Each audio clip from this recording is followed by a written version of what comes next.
You're listening to Generations of Genius, the show where big ideas spark across generations. Every week, we'll tell stories and interview entrepreneurs of all ages, uncovering the genius that drives innovation forward. Powered by Innovation Station Kits on the Launch Network. Here's your host, award-winning inventor, children's author, educator, and serial entrepreneur, Kelly Shea. Welcome back to Generations of Genius, where we uncover the stories behind the world's greatest inventions and the minds who changed everything along the way.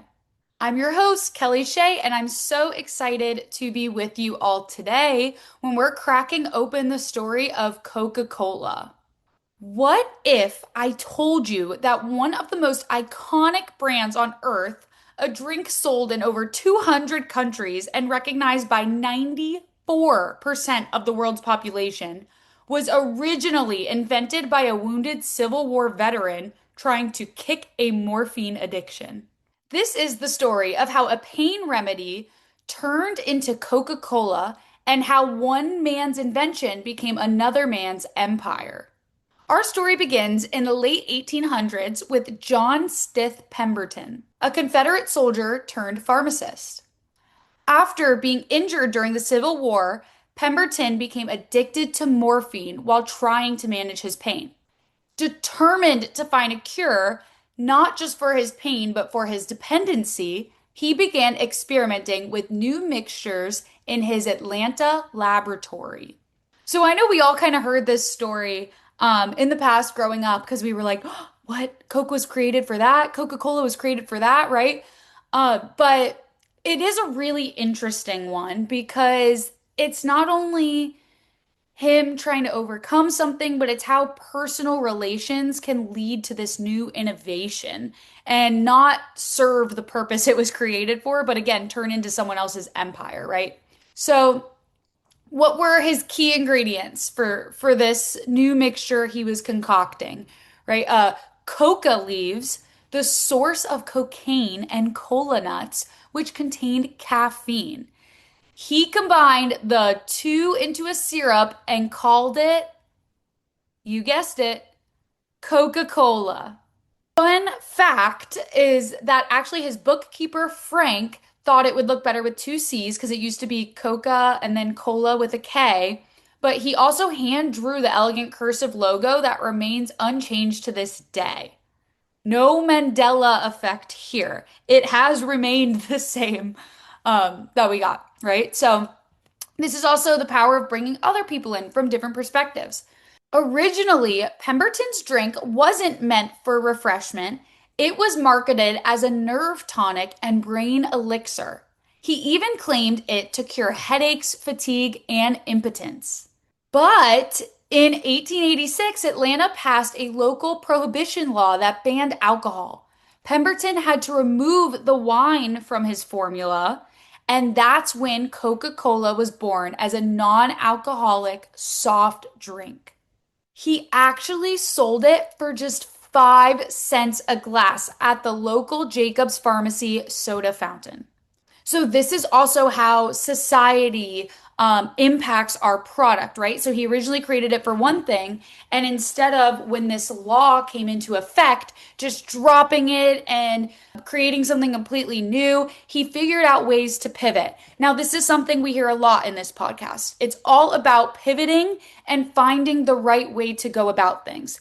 So when the law was passed, instead of just being like, oh, I'm done, I'm not doing the business anymore, oops, this stinks, I can't do it, he found a way to continue because he knew that it was still valuable in a sense, right? And this is one of the biggest brands today. So it's even interesting to learn how these large brands started small, because I think we sometimes forget that someone created it, right? Someone created this notebook. Who was it?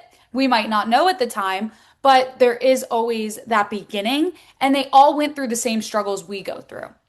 Now, here's where things get fizzy. So for decades, Coca-Cola contained small amounts of cocaine. Yes, the real thing. And in the 19th century, there were no regulations requiring proof of safety or effectiveness for patent medicines. So nobody thought twice about it, which is crazy to think about today, right? In today's day and age. But by the early 1900s, public concern grew about addictive substances in consumer products. Under pressure, the company gradually removed cocaine, completely eliminating it by 1929. And that's when Coca-Cola made a bold pivot yet again. Instead of marketing itself as medicine, it began selling happiness. This is where marketing tools, right, the tools that we use for this, are what impact the perspectives from the public. So another thing is, we get a lot of people come in or they talk to me about, oh, my product, it's for everyone. It's not. You have to figure out who you're targeting, who that specific customer you are going after is, because that is how you know how to market what you're doing, right? How to pivot that market and make sure you're capturing your audience effectively, because everyone thinks differently. So you have to find the grouping of people who think the same, that are in need and kind of understand that problem you're addressing. So moving forward in the story where it might be a little sadder, but Pemberton never got to see his invention success because, struggling with addiction and poor health, he began selling off portions of his own company to pay for treatment. Jumping back in time a bit, just before his death in 1888, he sold the remaining rights to Asa Griggs Candler, an ambitious businessman who saw the drink's true potential. And this is another thing, right? Just because we invent something too doesn't mean we're the right person to sell it. This is where a team comes in handy. And I know this story is a little differently, and I don't want to take away from his struggles or anything of that nature, but it is also important to remember, like, we do have to take care of ourselves and figure out the right path for us to take. So if that's bringing in Candler, right, just like Pemberton did, then that's what it is. And he needs to prioritize himself, take care of himself, get himself better. But then there's this person who sees the potential and who is a businessman who is able to really excel the product and keep it going and continue the progress. So Candler heavily invested in marketing, distributing coupons for free samples, branding clocks, signs, and trays with the Coca-Cola logo all over them. Within a few years, Coca-Cola was everywhere. Again, that power of marketing, so important. Your product is nothing without the marketing. I can't drill that enough. By 1895, it was being sold in every U.S. state. So for any of you who are working on consumer goods or have thought about consumer goods and things of that nature, this is something really interesting because it is tough to get your product in stores, and it's not the same as it used to be. So when you hear these stories of, within 3 years, or this was even 13 years, but to get your product in a store is not as easy as it once was. So there are ways of figuring out, kind of leveling up, right? So through that marketing, showing there's demand, approaching the stores, showing that you have that demand and that people are going to buy it from that store, and then marketing that it's at that store. Because if people don't know, then there's no power behind it. This is where also education comes so much. This is also where giving education to your customers is so important. It's not just, here's my product, here's my product, here's my product. But it's instead, hey, here's my product, here's what it does, here's why you need it. And that's the biggest play you can have in marketing, because it's not all about organic. There's not always that organic following. Sometimes we have to educate our customers or educate who we're trying to sell the product to, whether that's retailers or this or that, and let them know, hey, you know what? We are in Publix, so please come buy our product, or we're partners with this store. Getting that out there so people know where they can purchase it, and then educating them along the way of why it's good. Those testimonials, all of the different things, those are all marketing plays that are so important when trying to develop a product and expand your reach. It doesn't just organically happen overnight. I mean, even this took 12 years, right? So, and this is without social media, of course, during this time. So there are some different strategies, but I think with social media, we all want that immediate effect when that's not the case. That's not going to happen all the time. We still have to put in the work and put in the effort to become successful. So back to the story of John Pemberton's son, Charlie, also struggled with addiction.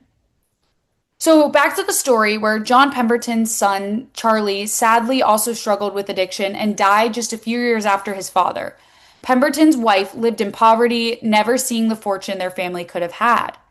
Meanwhile, Candler became one of the richest men in Atlanta, and Coca-Cola became an empire that we know and love today. And in case you didn't know, the brand's formula remains one of the most closely guarded secrets in the world. So this is something that I also get all the time. I love to use Coca-Cola actually as an example for what a trade secret is. A lot of us are familiar with the different types of IP. So IP meaning intellectual property. So there's, of course, design patents, which protect the way something looks, like where the cameras are placed on an iPhone. Utility patent, which is the functionality of the item, right? So the functionality, how those cameras work, why they work. And then there's provisional patent, which is a precursor kind of for a utility there. And by no means, I'm not a patent attorney, so definitely consult your attorney if you're going through the IP process. But this is a question we get a lot of a trade secret. So a trade secret is a kept secret in a sense, because a lot of people don't know what that term means. But something like Coca-Cola, if they were to patent their formula, it would be made public. So you would see the ingredients in it. And something like this, there's a lot of kind of back and forth, like, is this patentable? Just like coding with software, is it patentable? You know, obviously consult an attorney for that. But a trade secret is a really unique value add, because instead of spending the money on this IP of a patent, the different types of patents there, it's basically just a bunch of NDAs, keeping it super close-knit, who the recipe for Coca-Cola is revealed to, and all of those things. So no one actually knows what the entire recipe is other than the person who holds it. And this trade secret is not revealing what the exact ingredients are, so no one's able to replicate it. And by doing this, it's not published. As soon as you publish a patent or file a patent, once it's granted, all of your secrets are revealed. The way it works, why it works, whatever. And people can work ways around it. I mean, Pepsi made a version of Coke, right? Coca-Cola, kind of the different flavors there, but there are noticeable differences because no one has that exact formula that Coca-Cola uses, because it is just that, a trade secret. It is not published to the public, and you know, you can try to make something, but it might not be exact because you don't know those exact measurements that go into it. So a trade secret is essentially a confidential formula, pattern, process, or whatever that is that gives business a competitive edge, because it's just not publicly known. So the owner must take reasonable steps to keep it a secret, like NDAs, non-disclosure agreements, customer lists, marketing plans. There's a lot that goes into it, as well as the proprietary manufacturing methods, and not revealing how exactly it's made, and making sure you have those proper procedures in place where something doesn't slip through the cracks and it's not revealed. It's important as a business owner to protect yourself as well as your business, and kind of figuring out the different ways to go about that. So these are all lessons that were learned from this story. The story of Coca-Cola isn't just about a drink. It's about reinvention. It's a reminder that innovation often comes from unexpected places, and that sometimes the things we create for one purpose can end up changing the world in other ways we never imagined. Because sometimes genius starts not with success, but with struggle. This is Generations of Genius, powered by Innovation Station Kits on the Launch Network. I'm your host, Kelly Shea, and thank you so much for listening to the story of Coca-Cola this week. We want to make sure to share where every invention tells a story and every story inspires the next inventor. We'll see you next Thursday.